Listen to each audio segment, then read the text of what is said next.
Hola chicos, mi nombre es Brian Paredes, estudiante de medicina de la Universidad Laica Eloy Alfaro de Manabí, y hoy vamos a hablar sobre las venas del miembro inferior. Las venas del miembro inferior se pueden dividir en dos grupos, las venas tributarias de la vena ilíaca interna y las venas propiamente dichas del miembro inferior, que son las tributarias de la vena ilíaca externa.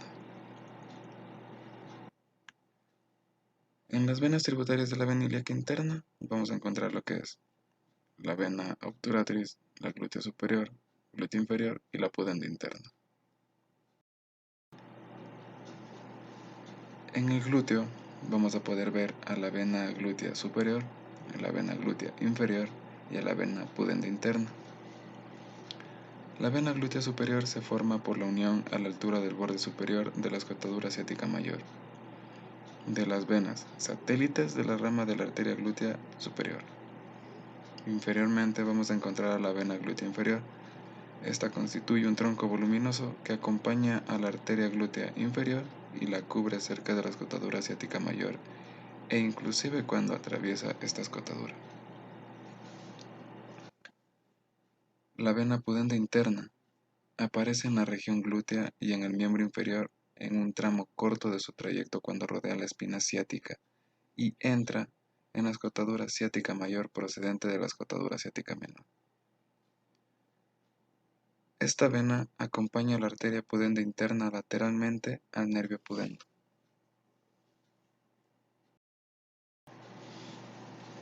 La vena obturatriz se forma por la unión de las venas satélites de la rama de la arteria obturatriz. Tiene como característica que es voluminosa y va a resultar accesible en el conducto obturador, donde se va a hallar situada junto con la arteria y medialmente al nervio obturador.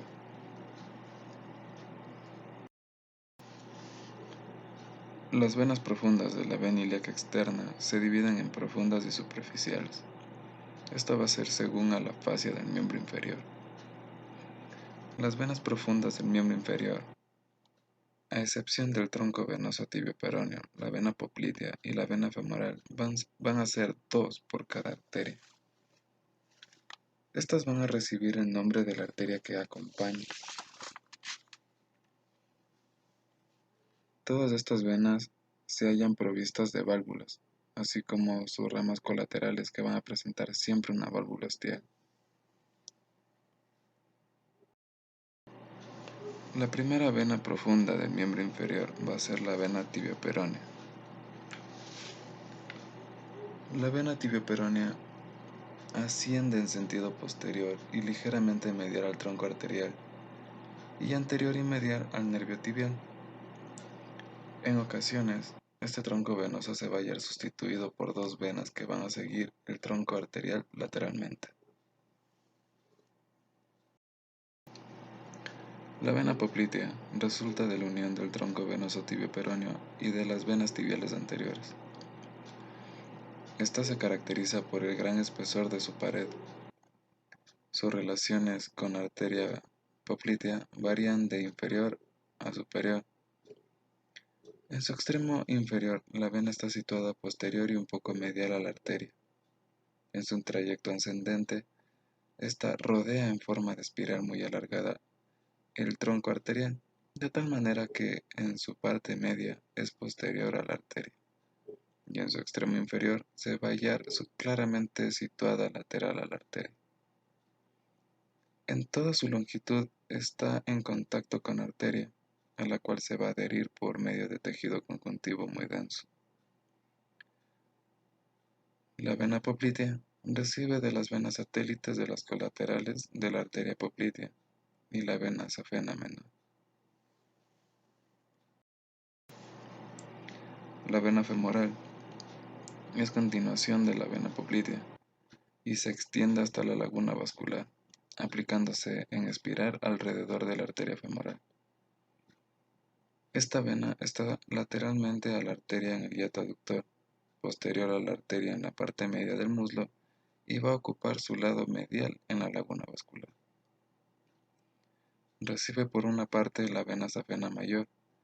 Las otras colaterales de la vena femoral coinciden con las colaterales de la arteria femoral, excepto las venas epigástrica superficial, circunflejo ilíaca superficial y pudendas externas, que van a drenar a la vena safena mayor un poco antes de su desembocadura en la vena femoral.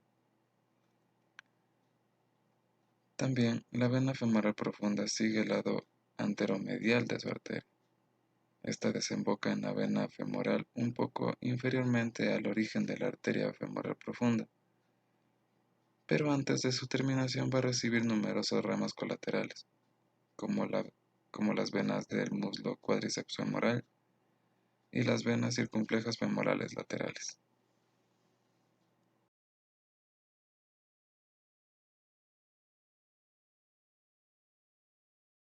En la cara dorsal del pie existe una red venosa superficial de amplias mallas, en la cual se distingue el arco venoso dorsal del pie. Este arco cruza la región metatarsiana y presenta continuidad en sus extremos con las venas safena mayor y menor, las cuales avanzan a lo largo del borde medial o lateral de la cara dorsal del pie. El arco venoso dorsal del pie recoge la sangre venosa de la red superficial dorsal, de las venas digitales dorsales y de las venas intercapitulares, que anastomosan el arco venoso plantar con el arco venoso dorsal. La planta del pie posee una densa red vascular formada por pequeñas venas. A estas venas Lehars las denominó suela venosa. La parte interior discurre transversalmente a lo largo de la raíz de los dedos un arco venoso plantar, que va a drenar en el arco venoso dorsal por medio de las venas intercapitulares.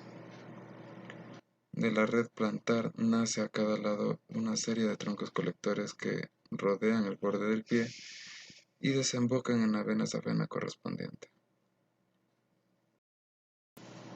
La red venosa del pie es el origen de las venas safenas. Las dos venas safenas se extienden de anterior a posterior hasta el extremo inferior de la pierna. La vena safena mayor pasa anterior al maléolo medial, mientras que la vena safena menor pasa posterior al maléolo lateral. Ahora procederé a explicarles la trayectoria de la vena safena mayor.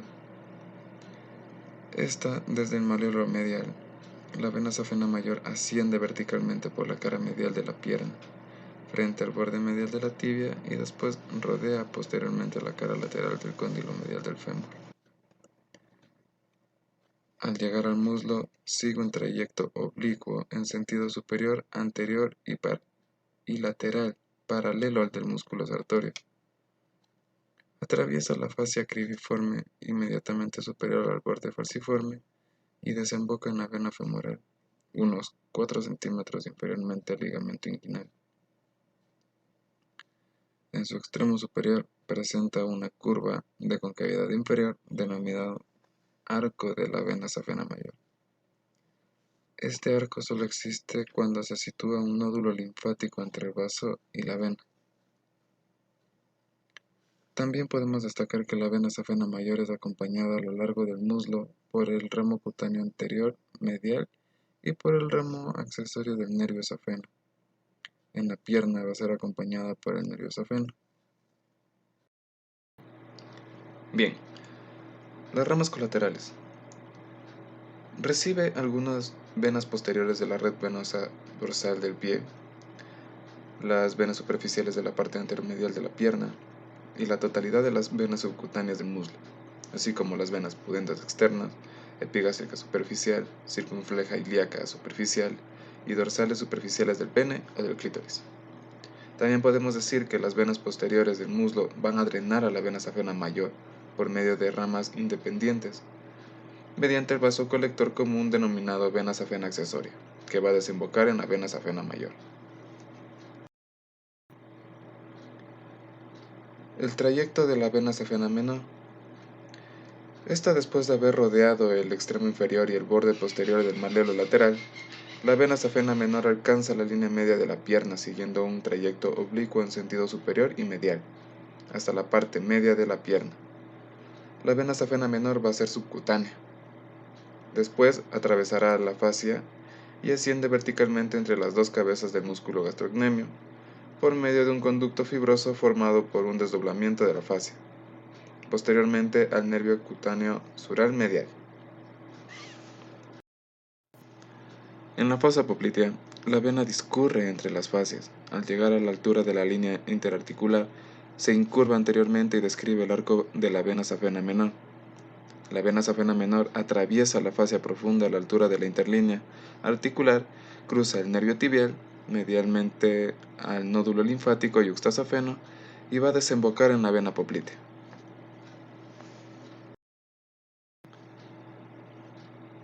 La vena safena menor recibe un gran número de ramas venosas superficiales que proceden de la región plantar lateral del talón y de las caras posterior y lateral de la pierna. Cabe recalcar que se van a estomosar en el pie con las venas plantares laterales y en el tobillo con las venas peroneas. Ok, como dato adicional les voy a hablar sobre las varices. Las varices, también conocidas como venas varicosas, son venas hinchadas y retorcidas que pueden verse justo debajo de la piel. Es causa de una acumulación anormal de sangre debido a la debilidad, a menudo heredada, en las paredes y válvulas de las venas superficiales. Esto hace que las venas se ensanchen y se dilaten de manera que la sangre se acumula fácilmente cuando una persona permanece de pie durante mucho tiempo. Como podemos ver en la imagen de la derecha, las válvulas en las venas varicosas no se cierran totalmente, y esto hace que la sangre se acumule. Las venas sanas, como podemos ver, se cierran y hace que el flujo sanguíneo vaya con normalidad. Bien, entre las principales causas tenemos válvulas congénitamente defectuosas, edad avanzada, herencia genética, tromboflebitis, que son coágulos de sangre que impiden el retorno sanguíneo que va a ocasionar dolor, el sedentarismo, sobrepeso y embarazo. El embarazo, como una mujer embarazada, dentro de ella está creciendo un ser conforme pasa el tiempo, ese ser va a llegar a comprimir a la vena cava y esto hará más difícil el retorno sanguíneo. Bien, las personas que padecen esta patología van a sentir los siguientes síntomas: pesadez de piernas, aparición de varices con venas visibles, edemas, hinchazón, aparición de dolor, calambres y una sensación de acorchamiento. Todas estas molestias van a hacer que la persona se sienta muy mal y en muchas ocasiones, cuando ya las varices son muy avanzadas, las personas no pueden a veces ni caminar, les duele horrible. A su vez, las varices se van a dividir en 4 grados. Varices grado 1 o varículas, ahí se van a ver las varices en algunos sitios a través de la piel. Las venas son finas, de color violáceo, a veces pueden tener una forma de estrella y también suelen llamarlas arañas varicosas. Las varices grado 2 o tronculares, las venas se van haciendo más visibles y empiezan a notarse los primeros síntomas como pesadez y cansancio. En las piernas, dolor, calambres, hormigueo, sensación de calor o picores. En las varices de grado 3 con edemas aparecen hinchazón y los edemas que mencioné y un cambio de coloración en la piel. Y las varices de grado 4, que es las más avanzadas, aparecen en zonas eczematosas y úlceras, como podemos ver en la imagen. El tratamiento. Existen dispositivos como vendaje elástico y medias de compresión que ayudan a que las varices no sigan avanzando, a tratar de controlarlas. El cuidado personal como ejercicio físico y adelgazamiento ayuda mucho a que nos mantengamos sanos y las válvulas se puedan cerrar, debido a que existe la actividad física. Los músculos ayudan a que la sangre retorne haciendo presión en las venas, debido a que, como conocemos, lo que impulsa a que la sangre vaya a nuestras extremidades es el corazón, pero el retorno se encarga los músculos. La presión que ejercen los músculos sobre las venas hacen que el retorno de sangre sea o no sea efectivo. Procedimientos médicos como terapias de láser, escleroterapia, ablación por radiofrecuencia y flebectomía ambulatoria.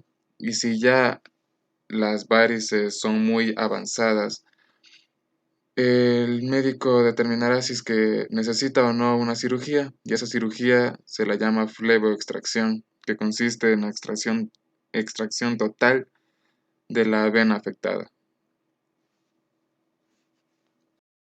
Bien, conocer sobre la estructura y anatomía de las venas es muy importante para entender el funcionamiento y la ubicación. Las enfermedades pueden manifestarse de distintas maneras, y las personas que lastimosamente las padecen tarde o temprano van a terminar afectando a su independencia, su desempeño laboral e inclusive su estabilidad mental. Nosotros debemos aprender sobre la anatomía. Nos ayudará a encontrar distintas alternativas que nos ayuden a llegar a un diagnóstico y tratamiento adecuado para cada paciente que lleguemos a tratar. Eso es todo, chicos. Espero que les vaya muy bien y espero que este video haya sido de su agrado. Muchas gracias y hasta la próxima.